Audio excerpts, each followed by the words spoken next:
जय हिंद दोस्तों। आइए आज हम डिस्कस करेंगे आईटी रोपर का पीएचडी इंटरव्यू। और ये इंटरव्यू ऑफलाइन था। तो इसमें इसमें पीएचडी इंटरव्यू डिस्कस करने से पहले कि बता देते कि इसमें जब अप्लाई करते हो, अगर मैं एमएससी का आपका गैप इन बिटवीन 3 से 4 साल है या 2 से 3 साल भी जो भी है, तो अगर मैं आपके पास जेआरएफ जो भी है तो जल्दी आपको शॉर्टलिस्ट नहीं करेंगे। अगर आप फ्रेशर हो तो शॉर्टलिस्ट कर देंगे। इस आईटी का एक रूल है। अगर मैं ज़्यादा जानने के लिए इसके वेबसाइट पर जाके इसके जो भी दिया है एलिजिबिलिटी क्राइटेरिया उसमें मेंशन किया है उसने। तो इसे ध्यान देना अप्लाई करने से पहले, क्योंकि अप्लाई करना वेस्ट हो जाएगा, पैसा वेस्ट है, सब कुछ वेस्ट हो जाएगा। तो एक बार गो थ्रू कर लेना। हाँ, अब आते डिस्कस करते हैं इंटरव्यू के बारे में। तो ये इंटरव्यू जो है कि मेरा नहीं, मेरे दोस्त का है जैसे, और वो अभी आईटी रोपर से पीएचडी कर रहा है। तो उससे डिस्कशन हुआ था। तो उससे डिस्कशन करने के बाद सब कुछ कैसे कैसे हुआ, सब कुछ क्वेश्चन आंसर सब कुछ डिस्कस किया है। तो मैं स्टेप बाय स्टेप डिस्कस करता हूँ। तो वो कह रहा था जैसे कि वहाँ इंटरव्यू पैनल में पहले कितने फैकल्टी रहते हैं वहाँ पे। कुछ 7 to 8 फैकल्टीज थे वहाँ पे। 7 to 8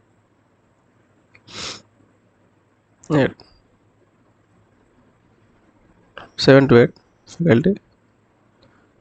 7 to 8 फैकल्टीज थे वहाँ पे। 7 to 8 फैकल्टी मेंबर थे वहाँ पे।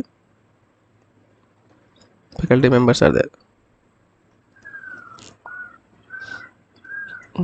और हाँ, उसमें से फैकल्टी मेंबर्स वही बैठते हैं मोस्टली हर एक आईटी एनआईटी में जिसको स्टूडेंट लेना होता है। अदरवाइज कोई बैठेगा नहीं वहाँ पे। हम्म, तो और सेकंड चीज़, हर इंटरव्यू में पहला होता है आपका इंट्रोडक्शन। इंट्रोडक्शन होता है। इंट्रोडक्शन होने के बाद आपसे अगला पूछा जाता है कि आपका रिसर्च इंटरेस्ट क्या है। रिसर्च इंटरेस्ट क्या है और आप क्या प्रिपेयर करके आए हो इंटरव्यू के लिए। तीसरा टॉपिक होता है। तो यहाँ पे जो है कि मेरा दोस्त बताया था कि सर मेरा टॉपिक है real analysis and numerical analysis.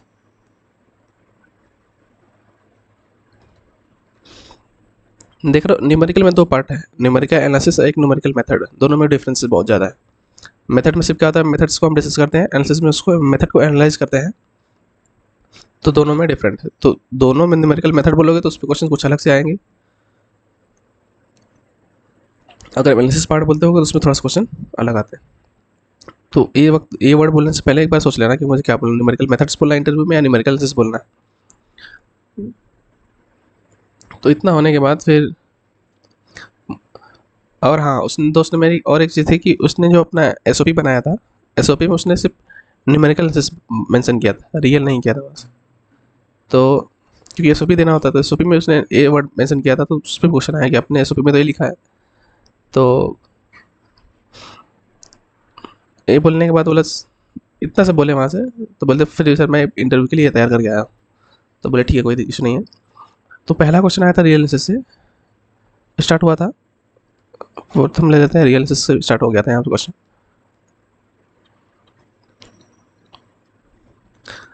इसमें से पहला क्वेश्चन क्या था कि डिफाइन कंटिन्यूटी एंड, पहले continuity and an uniform continuity. तो अब इस पे आपको चेक करेंगे वो कि आप क्या देते हो। आप सीक्वेंस वाला डिफाइन कर रहे हो या तो एप्सिलॉन डेल्टा डिफाइन करो। तो ट्राई करना आप एप्सिलॉन डेल्टा ही देने के लिए वहाँ पे, क्योंकि एप्सिलॉन डेल्टा ज़्यादा होता अच्छा एज़ कम्पेयर टू जो सीक्वेंस वाला पार्ट, क्योंकि आप सीक्वेंस में तुरंत चलेगा वहाँ से। तो पहले बेसिक में आप को ट्राई करना, कोशिश करना कि सिंपल से सिंपल वे में डिफाइन करने के लिए, क्योंकि अगला क्वेश्चन से वहीं से आने वाला है। जैसे आप एप्सिलॉन डेल्टा का डिफाइन किया यहाँ से, तो फिर अगला नेक्स्ट क्वेश्चन आता है, what is difference between this. मतलब difference between continuity and uniform continuity. तो अगला क्वेश्चन इससे आता है।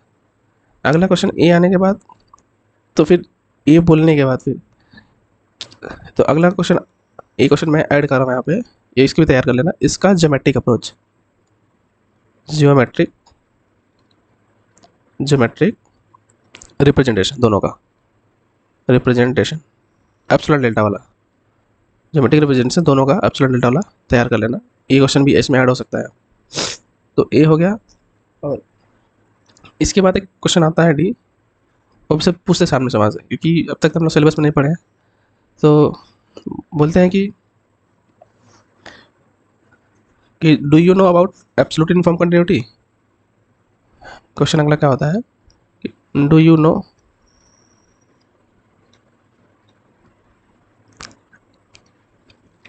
About absolute discontinuity, absolute absolute uniform continuity, absolute uniform continuity. क्या तुम इसके बारे में जानते हो? तो उस दोस्त ने बोला सीधे कि सर आई डोंट नो। तो बोले ठीक, कोई बात नहीं है। तो फिर इसके बाद से फिर अगला क्वेश्चन आया यहाँ पे ये कि what is bounded variation. Bounded variation, bounded variation का डिफाइन किया। डिफाइन करने के बाद इस पर एक दो एग्जाम्पल पूछे, एग्जाम्पल भी तैयार कर लेना इसके बेस पे कि एग्जाम्पल क्या होते हैं इसमें। तो और इसके बाद फिर अगला क्वेश्चन आया यहाँ से कि define point wise convergence, point wise and uniform convergence. और हाँ, ये डेफिनेशन बहुत ध्यान से डिफाइन करना, क्योंकि थोड़ा सा भी गलती होगी तो उसमें फंसा देंगे आपको। तो इसलिए हर एक टॉपिक का आप डेफिनेशन अच्छे से तैयार करना कि डेफिनेशन में गलती नहीं हुई। डेफिनेशन में गलती हुई तो वही फंसा देंगे आपको। तो इन दोनों को बताने के बाद फिर बताएं कि इनका डिफरेंस बता दो। What is the difference between the, what is the difference between point wise and uniform convergence, uniform convergence. इतना क्वेश्चन हो गया जी, इतना रियल से इतना क्वेश्चन पूछा गया था। तो अब अगला क्वेश्चन जो नेक्स्ट सर थे वहाँ से वो पूछने लगे कि न्यूमेरिकल से। अब अगला क्वेश्चन आने लगा न्यूमेरिकल एनालिसिस से।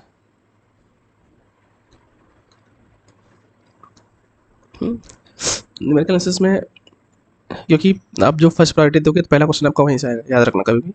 तो जो पहला प्रायोरिटी दे रहे हो तो उस पर उस टॉपिक आपको बहुत अच्छे से आना चाहिए, क्योंकि आपका मेन टॉपिक सिलेक्टिंग टॉपिक वो है। तो उसमें से आपकी एक गलती नहीं होनी चाहिए। अगर उसमें से गलती होगी तो फिर प्रॉब्लम आ जाएगा आपके सिलेक्शन में।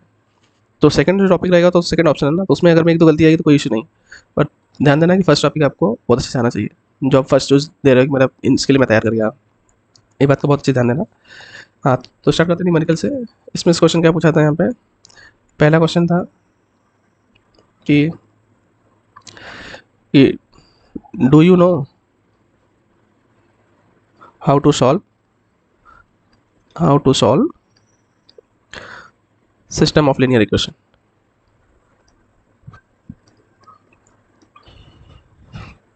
System of linear equation, system of linear equation numerical से की बात कर रहा हूँ, वहाँ पे लीनियर में चले जाना वहाँ पे, क्योंकि जैसे बोलोगे वो तुरंत ही बोलेंगे वहाँ पे।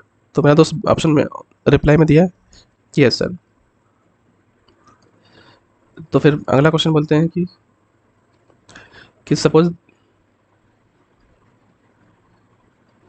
There is system of equation of order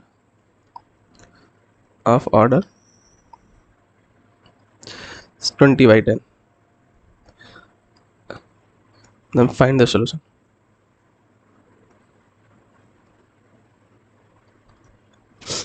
तो कोई भी सिस्टम ऑफ इक्वेशन है 20x10 का, तो आपको ऐसे सॉल्व करेगा वहाँ पे। तो चेक करते हैं कि आपको कौन सा मेथड आता है वहाँ पे, क्योंकि अब देखो यहाँ पे ये चीज़ें है कि रेक्टेंगुलर मैट्रिक्स, स्क्वायर मैट्रिक्स नहीं है।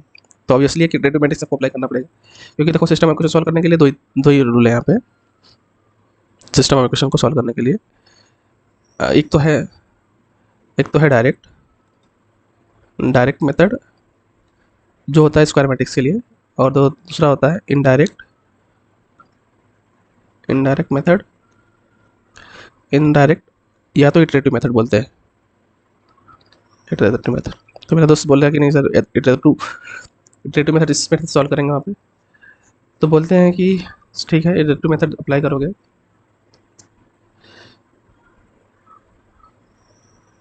तो अगला क्वेश्चन इसी में आता है कि आप कौन सा इटरेटिव मेथड अप्लाई करोगे एंड वाई। अगला क्वेश्चन आता है कि आप which iterative method you apply and why. ये क्वेश्चन आता नेक्स्ट था। तो सीधे, क्योंकि इटरेटिव में तो दो ही ज़्यादा फेमस है, गॉस जैकोबी, और Gauss Seidel. Gauss Seidel iterative method.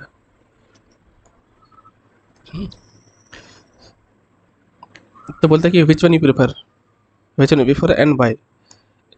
तो फिर दोस्त बोलता है कि सर डिपेंड करता है कि प्रॉब्लम कैसा है, और मैं ट्राई करूँगा कि as easiest, as simple as possible हम जो होगा उसे हम यूज़ करेंगे वहाँ पे, जो हमारे लिए सिंपल होगा। बोलता है ठीक है।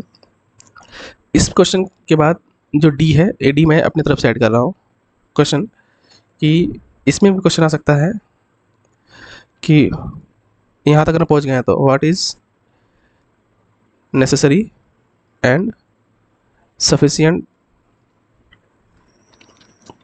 Condition of Gauss Jacobi and Gauss Seidel iterative method. अगर मैं न्यूमेरिकल से तैयार करूँ तो ये भी चीज़ में आप ऐड कर लेना आप मेरी तरफ से, क्योंकि क्वेश्चन भी आ सकता है। यहाँ नहीं पूछा गया दोस्तों तो अलग बात है, लेकिन ये भी क्वेश्चन ऐड हो जाएगा। ये न्यूमेरिकल से आप थोड़ा सा चाहते हैं, इसी में न्यूमेरिकल लीनियर अलजेब्रा सर पूछ गया यहाँ पे। तो अगला क्वेश्चन आ गया था कि आपके पास मैट्रिक्स है 4x4 की, और वो क्या है, डायगोनलाइजेबल। क्या है, डायगोनलाइजेबल है। देन हाउ टू फाइंड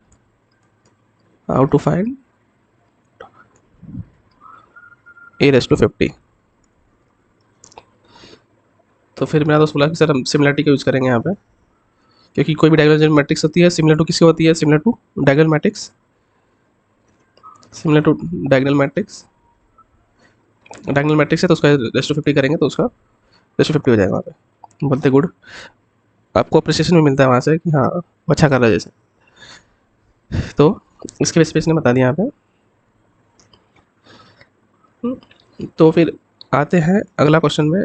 देखो डिपेंड करता है आपका इंटरव्यू कितना लंबा जा रहा है। अगर आप सब अच्छे से बताओगे तो टीचर इंटरेस्टेड होता है और सारा पूछने के लिए। इट मीन्स आपसे इंटरेस्टेड आपको लेने के लिए, दो पॉसिबिलिटी बनती है वहाँ से।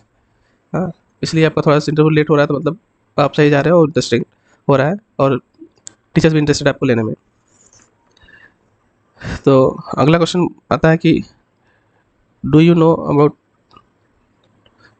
About decomposition matrix. तो बोला है कि मेरा दोस्त बोला कि यस सर, क्योंकि डिकम्पोजिशन वाले फॉर्म में तो दो ही तीन मेथड्स हैं वहाँ पे। तो आप जो जो बोलोगे वो सर बताएंगे वहाँ पे, मतलब उससे क्वेश्चन आएगा। तो एक बोला LU decomposition and QR decomposition. एक होता है सिंगुलर वैल्यू प्रॉब्लम, ऐसे कुछ था डिकम्पोजिशन, वो याद नहीं आ रहा है। इतने डिकम्पोजिशन होते हैं डिकम्पोजिशन। तो उससे पूछे कि LU डिकम्पोजिशन से क्वेश्चन आया पहले यहाँ पे। LU डिकम्पोजिशन में कि इसकी जो नेसेसरी एंड सफिशिएंट कंडीशन क्या है कि LU डिकम्पोजिशन हम वहाँ पे अप्लाई कर लेंगे वहाँ पे, कि सब ये इसकी क्या नेसेसरी एंड सफिशिएंट कंडीशन है कि हमारा LU डिकम्पोजिशन एग्जिस्ट करेगा। तो मैं दोस्तों सीधे बोला कि सर जो भी मैट्रिक्स होगा उसका डिटरमिनेंट मतलब नॉन सिंगुलर होना चाहिए। तो कुछ क्वेश्चंस QR से ना पूछ के SBP पे से पूछे थे, तो मैंने तो सिर्फ डिफाइन कर दिया था वहाँ पे कि SBP क्या होता है, और एक दो एग्जांपल दे दिया था, बस इतना ही हुआ था। और हाँ, यहाँ पे मेरे दोस्त का सिलेक्शन भी हो गया था। अभी फ़िलहाल वो IIT रोपर में ही, IIT रोपर से PhD कर रहा है। तो उसका इंटरव्यू बहुत अच्छा गया था वहाँ से, और बता रहा था कि सब सारे फैकल्टी सब बस सपोर्ट भी करते, हिंट भी दे रहे थे इन बिटवीन, तो कोई दिक्कत ना आई, जिससे उसका इंटरव्यू बहुत अच्छा गया, उसका सिलेक्शन भी हो गया। अभी वो फिलहाल वहाँ से वो पीएचडी कर रहा है। तो ये रहा आईटी रोपर की जर्नी मेरे दोस्त की। और जो जो क्वेश्चन है सब कुछ उस क्वेश्चन डिस्कस किया है। एक दो जो क्वेश्चन मैंने ऐड किया मेरी तरफ से कि लगा कि नहीं ये भी क्वेश्चन आ सकते हैं, तब वो भी तैयारी कर लेना, वो आपके लिए हेल्पफुल होगा। तो इस वीडियो में इतना ही, अब मिलते हैं अगले वीडियो में कुछ नए आईटी इंटरव्यू के साथ में। तब तक के लिए जय हिंद।